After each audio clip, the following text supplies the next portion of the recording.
मुंबईजवळील दिवा आणि मुंब्रा स्थानकादरम्यान सोमवारी सकाळी एक दुर्दैवी घटना घडली। कसाऱ्याहून सीएसएमटी कडे जाणाऱ्या लोकलमध्ये चढलेल्या प्रवाशांपैकी 5 जणांचा मृत्यू झाला, तर 3 जण गंभीर जखमी झालेत।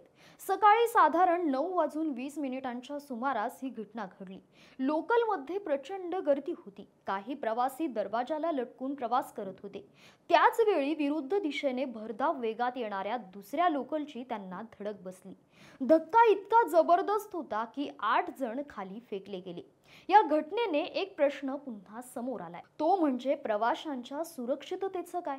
हे एखादं अपवादात्मक प्रकरण नाही। 20 वर्षात मुंबईतल्या लोकलमध्ये 51,000हून अधिक प्रवाशांचा मृत्यू झाल्याचं स्वतः रेल्वे प्रशासनानेच न्यायालयात कबूल केले। त्यात पश्चिम रेल्वे मार्गावर 22,481 आणि मध्य रेल्वे मार्गावर 29,321 मृत्यू। ही माहिती यतीन जाधव यांनी दाखल केलेल्या जनहित याचिकेनंतर समोर आली। ते स्वतः पश्चिम रेल्वे मार्गाने रोज प्रवास करतात। त्यांनी निदर्शनास आणून दिलं की दररोज सुमारे 5 प्रवासी कॉलेज कामावर जाताना आपला जीव गमावतात। रेल्वे प्रशासनाकडून आकडे सादर केले जात आहे। 2016 मध्ये 1084 मृत्यू, तर 2023 मध्ये 936।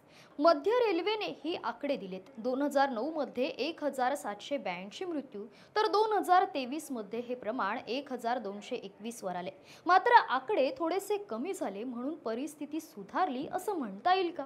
मुंबईची लोकल ही केवळ वाहतूक व्यवस्था नाही, ती इथल्या लाखो नागरिकांचा श्वास आहे। पण तो श्वास जर दररोज धोक्यात असणार असेल तर ती जबाबदारी नेमकी कुणाची? तुम्हाला काय वाटतं? लोकल प्रवास खरंच सुरक्षित आहे का?